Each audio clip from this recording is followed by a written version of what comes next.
ಶ್ರೀಹಿ. ಈಗ project management ಹಾಡಿನ ಮೂರನೇ ಮತ್ತು ಕಡೆಯ ಭಾಗಕ್ಕೆ ನಿಮಗೆ ಸ್ವಾಗತ. ಮೊದಲಿಗೆ ಪ್ರಾಜೆಕ್ಟ್ ರಿಸ್ಕ್ ಮ್ಯಾನೇಜ್ಮೆಂಟ್, ಯೋಜನಾ ಆಪತ್ತು ನಿರ್ವಹಣೆ. ಆಪತ್ತುಗಳು ಸಂಭವಿಸಿದರೆ ಹೇಗೆ ನಿಭಾಯಿಸುವುದೆಂದು ಮುನ್ನೆಚ್ಚರಿಕೆಯಿಂದ ಕಂಡರೆ ಯೋಜನೆ ಸಾಫಲ್ಯತೆಯು ದೊರಕುವುದು. 11.1 ಆಪತ್ತು ನಿರ್ವಹಣೆಯನ್ನು ಯೋಜಿಸು. Plan risk management. ಆಪತ್ತುಗಳನ್ನು ನಿರ್ವಹಿಸಲು ಕ್ರಮಗಳನ್ನು, ಪದ್ಧತಿಗಳನ್ನು ಯೋಜನೆಯನುಗುಣ ನಿರ್ಧರಿಸುವುದೇ ಈ ಹಂತದ ಉದ್ದೇಶವು. 11.2 ಆಪತ್ತುಗಳನ್ನು ಗುರುತಿಸು. Identify risks. ಮುನ್ನೋಟವ ಬೀರಿ ಆಪದ್ದಾಯಕ ಅಂಶಗಳನ್ನು ಆಲೋಚಿಸಿ ಅವುಗಳ ಲಕ್ಷಣವ ವಿಶದವಾಗಿ ದಾಖಲಿಸುವುದು ಬಲು ಮುಖ್ಯವು. 11.3 ಆಪತ್ತುಗಳ ಗುಣಾತ್ಮಕ ವಿಶ್ಲೇಷಣೆ ಮಾಡು. ಆಪತ್ತುಗಳ ಸಂಭವನೀಯತೆ ಪ್ರಭಾವಗಳನ್ನು ಪರಿಗಣಿಸಿ ಹೆಚ್ಚಿನ ಆದ್ಯತೆ ಅಂಶಗಳನ್ನು ತ್ವರಿತದಿ ಶಮನಗೊಳಿಸುವುದು. ಅದು ಪರ್ಫಾರ್ಮ್ ಕ್ವಾಲಿಟೇಟಿವ್ ರಿಸ್ಕ್ ಮ್ಯಾನೇಜ್ಮೆಂಟ್ ಆಯಿತು. ಇನ್ನು ಮುಂದಕ್ಕೆ ಕ್ವಾಂಟಿಟೇಟಿವ್ ರಿಸ್ಕ್ ಮ್ಯಾನೇಜ್ಮೆಂಟ್ ಅಂದರೆ ಪ್ರಮಾಣಾತ್ಮಕ ವಿಶ್ಲೇಷಣೆ ಮಾಡೋದು. ಅಂಕಿ ಅಂಶಗಳ ಸಹಾಯದೊಂದಿಗೆ ಆಪತ್ತುಗಳ ವಿಶ್ಲೇಷಣೆಯು ಸಮಗ್ರ ಯೋಜನೆ ಅನಿಶ್ಚಿತತೆಯನ್ನು ದೂರಗೊಳಿಸಲು ಸಹಾಯಕವು. 11.5 ಆಪತ್ತುಗಳಿಗೆ ಪ್ರತಿಕ್ರಿಯೆಗಳನ್ನು ಯೋಜಿಸು. Plan risk response. ಭೀತಿಗಳೆಲ್ಲವ ನೀಗಿಸುವಂತೆ ಸದವಕಾಶವನ್ನು ಹೆಚ್ಚಿಸಲು ಸಂಭಾವ್ಯವಾದ ಆಪತ್ತುಗಳಿಗೆ ಪ್ರತಿಕ್ರಿಯೆಗಳನ್ನು ನೀಡುವುದು. ಮುಂದಕ್ಕೆ 11.6 ಆಪತ್ತುಗಳನ್ನು ನಿಯಂತ್ರಿಸು. Control risks. ಆಪತ್ತುಗಳಿಗೆ ಪ್ರತಿಕ್ರಿಯೆಗಳ ಪರಿಶೀಲನೆಯು ನಿಯಂತ್ರಣವು. ಆಪತ್ ಪಟ್ಟಿಯನ್ನು ನವೀಕರಿಸುವುದು ಈ ಹಂತದ ಕರ್ತವ್ಯವು. ಮುಂದಕ್ಕೆ 12ನೇದು ಯೋಜನಾ ಖರೀದಿ ನಿರ್ವಹಣೆ. Project procurement management. ವಸ್ತು ಸಹಾಯ ಫಲಿತಗಳನ್ನು ಹೊರಗಿನಿಂದ ಖರೀದಿಸಲು ಒಪ್ಪಂದದಲ್ಲಿ ಓರಣವಿದ್ದರೆ ಯೋಜನೆ ಕಾರ್ಯವು ಸುಲಭವದು.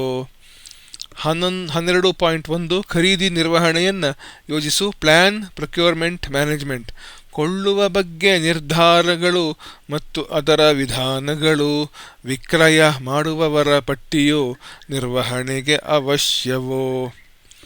12.2 ಖರೀದಿ ಪ್ರಕ್ರಿಯೆಯನ್ನು ಜಾರಿಗೊಳಿಸು. ಕಂಡಕ್ಟ್ ಪ್ರೊಕ್ಯೂರ್ಮೆಂಟ್ಸ್.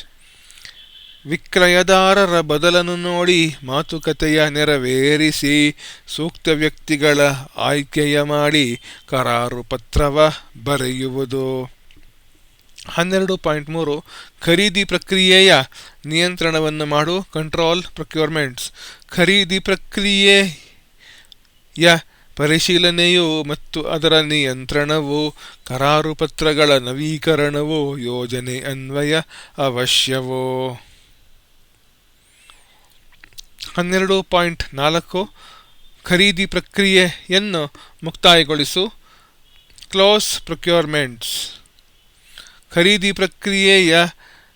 ಪ್ರಕ್ರಿಯೆ ಮುಕ್ತಾಯವಾದೊಡೆ ಒಪ್ಪಂದಗಳನ್ನು ಕೊನೆಗೊಳಿಸಿ ದಾಖಲೆ ಪತ್ರವ ಕ್ರಮವಾಗಿ ಜೋಡಿಸೆ ಮುಂದಿನ ದಿನದಲ್ಲಿ ಉಪಯುಕ್ತವೋ.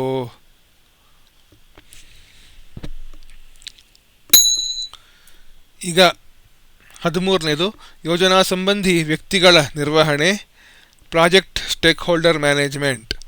ಯೋಜನೆಯ ನಿರ್ಧಾರಗಳನ್ನು ಪ್ರಭಾವಿಸುವವರು ಒಂದಷ್ಟು, ಪ್ರಭಾವಿತವಾದವರಿನ್ನೊಂದಷ್ಟು ಎಲ್ಲರ ನಿರೀಕ್ಷೆಯ ತಿಳಿಯುವುದು. 13.1 ಐಡೆಂಟಿಫೈ ಸ್ಟೇಕ್ ಹೋಲ್ಡರ್ಸ್. ಯೋಜನಾ ಸಂಬಂಧಿ ವ್ಯಕ್ತಿಗಳನ್ನು ಪಟ್ಟಿ ಮಾಡೋದು. ಅಂಗೀಕರಿಸುವ ಉನ್ನತ ಸದಸ್ಯರು, ಇನ್ನಿತರ ಯೋಜನಾ ಜನರು, ತೊಂದರೆ ತೊಡಕನ್ನು ಪಡುವವರಿದ್ದರೂ ಸಕಲರ ಪಟ್ಟಿಯ ಮಾಡುವುದು. ಮುಂದಕ್ಕೆ 13.2 ಯೋಜನಾ ಸಂಬಂಧಿ ವ್ಯಕ್ತಿಗಳ ನಿರ್ವಹಣೆಯನ್ನು ಯೋಜಿಸು. Plan stakeholder management. ಯೋಜನಾ ಸಂಬಂಧಿ ವ್ಯಕ್ತಿಗಳೆಲ್ಲರ ನಿಭಾಯಿಸುವುದು ಎಂತೆಂದು ಆಸೆ ನಿರೀಕ್ಷೆ ಪ್ರಭಾವಗಳೆಲ್ಲದರ ಪರಿಗಣನೆಯನ್ನು ಮಾಡುವುದು. ಮುಂದಕ್ಕೆ 13.3 ಯೋಜನಾ ಸಂಬಂಧಿ ವ್ಯಕ್ತಿಗಳೊಂದಿಗೆ ಸಂಪರ್ಕ ನಿಭಾಯಿಸುವಂಥದ್ದು. ವ್ಯಕ್ತಿಗಳೆಲ್ಲರ ಸತತ ಸಂಪರ್ಕಿಸಿ ನಿರೀಕ್ಷೆಗಳೆಲ್ಲವ ಈಡೇರಿಸಿ ಸಮಸ್ಯೆಗಳೆಲ್ಲವ ಬಗೆಹರಿಸುವುದು ಯೋಜನೆ ಸಾಫಲ್ಯದಾರಿಯದು. ಮುಂದಕ್ಕೆ 13.4 ಯೋಜನಾ ಸಂಬಂಧಿ ವ್ಯಕ್ತಿಗಳೊಂದಿಗೆ ಸಂಪರ್ಕ ವ್ಯವಸ್ಥೆಯನ್ನು ನಿಯಂತ್ರಿಸೋದು. Control stakeholder engagement. ಯೋಜನಾ ಜನರ ಸಂಬಂಧವನ್ನು ಪರಿಶೀಲಿಸಿ ಸೂಕ್ತ ಮಾರ್ಪಾಟು ಜಾರಿಗೊಳಿಸಿರೆ ಸುಗಮದಿ ಎಲ್ಲವೂ ನಡೆಯುವುದು. ಇಲ್ಲಿಗೆ ಸ್ಟೇಕ್ ಹೋಲ್ಡರ್ ಮ್ಯಾನೇಜ್ಮೆಂಟ್ ಮುಗಿಯುತ್ತೆ. ಮುಂದಕ್ಕೆ 14ನೇದು ವೃತ್ತಿಪರ ಚರ್ಯೆ ನಡತೆ, ಅಂದರೆ ಪ್ರೊಫೆಷನಲ್ ರೆಸ್ಪಾನ್ಸಿಬಿಲಿಟಿ ಅಂತ ಏನು ಕರೆಸ್ಕೊಳ್ಳುತ್ತೋ ಅದು. ವೃತ್ತಿ ಜೀವನದ ಆಚರಣೆಯಲ್ಲಿ ಜಾಗರೂಕತೆಯೂ ಇರಬೇಕು. ದಿಟ್ಟತನ ಮರ್ಯಾದೆಗಳನ್ನು ಎಂದೆಂದೂ ರಕ್ಷಿಸಬೇಕು. 14.1 ಜವಾಬ್ದಾರಿ ರೆಸ್ಪಾನ್ಸಿಬಿಲಿಟಿ. ನಿರ್ಧಾರವೋ ಕರ್ತವ್ಯವೋ ಅಥವಾ ಇವುಗಳೆರಡರ ಲೋಪವೋ ಪರಿಣಾಮ ಮತ್ತು ಫಲಿತಾಂಶಗಳ ಹೊಣೆಗಾರಿಕೆಯನ್ನು ಹೊರಬೇಕು. 14.2 ಗೌರವ ರೆಸ್ಪೆಕ್ಟ್. ವ್ಯಕ್ತಿಗಳೆಲ್ಲರ ಗೌರವವನ್ನು ಎತ್ತಿ ಹಿಡಿಯುವುದು ಬಲು ಮುಖ್ಯವು. ನಂಬಿಕೆ ಕೌಶಲ್ಯ ಸಹಕಾರಗಳು ಇದರಿಂದಲೇ ಉಂಟಾಗುವವು. 14.3 ಫೇರ್ನೆಸ್ ನಿಷ್ಪಕ್ಷಪಾತತೆ. ಕೆಲಸದಲ್ಲೆಲ್ಲೂ ಪಕ್ಷಪಾತತೆಗೆ ಅವಕಾಶವನ್ನು ಕೊಡಬಾರದು. ನಿರ್ಧಾರದಲ್ಲಿ ಪಾರದರ್ಶಕತೆ ಎಂದೆಂದಿಗೂ ಇರಲೇಬೇಕು. 14.4 ಪ್ರಾಮಾಣಿಕತೆ ಆನೆಸ್ಟಿ. ವಸ್ತು ಯಥಾರ್ಥ ಸ್ಥಿತಿಯನ್ನರಿಯಲು ಸತತ ಪ್ರಯತ್ನವು ಬಲು ಮುಖ್ಯವು. ಸತ್ಯವು ಗೆಲ್ಲುವ ವಾತಾವರಣದ ನಿರ್ಮಾಣವ ಮಾಡಲೇಬೇಕು. ಇನ್ನು ಮುಂದಕ್ಕೆ ಮುಕ್ತಾಯದ ಅತ್ತ ಕೊನೆಯಲ್ಲಿ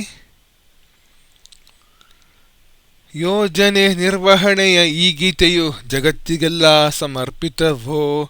PM ಬಾಕ್ 5ನೇಯ ಆವೃತ್ತಿಯಂತೆ ಆಯಿತು ಇದರ ತಯಾರಿಕೆಯೋ. ಈ ಒಂದು ಗೀತೆಯ ಛಂದಸ್ಸಿನಲ್ಲಿ ದೋಷಗಳಿದ್ದರೂ ಇರಬಹುದು. ಪದ ಬಳಕೆ ಜೋಪಾನದಿ ಮಾಡಿರು ದೋಷಗಳಲ್ಲೂ ಇರಬಹುದು. ವ್ಯಾಕರಣ ಮತ್ತು ಪ್ರಾಸಗಳಲ್ಲಿ ದೋಷಗಳಿದ್ದರೂ ಇರಬಹುದು. ದೋಷಗಳೆಲ್ಲವ ಮನ್ನಿಸುವಂತೆ ವಿನಮ್ರ ಕೋರಿಕೆ ಭೂಪನದು. ಇನ್ನು ಧನ್ಯವಾದಗಳು. ಥ್ಯಾಂಕ್ಸ್. ಕೋಶಗಳಿವುಗಳ ಬಳಸಿದ ಭೂಪನು ಈ ಹಾಡನ್ನು ಸೃಷ್ಟಿಸಲು. ಕೋಶಗಳಿವುಗಳ ಸೃಷ್ಟಿಸಿದವರ್ಗೆ ಹೃದಯಪೂರ್ವಕ ವಂದನೆಗಳು. ಒಂದು ಪ್ರೊಫೆಸರ್ GVಯವರ ಕ್ಲಿಷ್ಟ ಪದಕೋಶ. ಎರಡನೇದು ಸಂಕ್ಷಿಪ್ತ ಕನ್ನಡ ನಿಘಂಟು ಕನ್ನಡ ಸಾಹಿತ್ಯ ಪರಿಷತ್ತಿನ ಪ್ರಕಟಣೆ. ಇದು ಶ್ರೀಯುತ ರುದ್ರಮೂರ್ತಿ ಶಾಸ್ತ್ರಿ ಅವರ ಇಂಗ್ಲಿಷ್ ಕನ್ನಡ ಕೋಶ. ಇದು ಕನ್ನಡ ಸಾಹಿತ್ಯ ಪ್ರಕಟಣೆ ಕನ್ನಡ ರತ್ನಕೋಶ. ಮಂಗಳಂ. ಎಲ್ಲರಿಗೂ ಒಳ್ಳೆಯದಾಗಲಿ ಅಂತ ಆಶಿಸ್ತಾ, ಮಂಗಳಾಶಾಸನವ ಹಾಡುವ ಸಮಯವು ಒದಗಿತೀಗ ನಮ್ಮೆಲ್ಲರಿಗೂ. ಎಲ್ಲ ದೇವರನ್ನು ಪ್ರಾರ್ಥಿಸಿ ನಾವು ಶುಭವನ್ನು ಕೋರುವ ವೇಳೆಯಿದು. ಶುಭಂ. ಎಲ್ಲರಿಗೂ ನಮಸ್ಕಾರಗಳು. ಎಲ್ಲರಿಗೂ ಮಂಗಳವಾಗಲಿ. ಓಂ ತತ್ಸತ್ ಅಂತ ಹೇಳ್ತಾ ಇದನ್ನು ಮುಕ್ತಾಯ ಮಾಡ್ತಿದ್ದೇವೆ. ನಮಸ್ಕಾರಗಳು.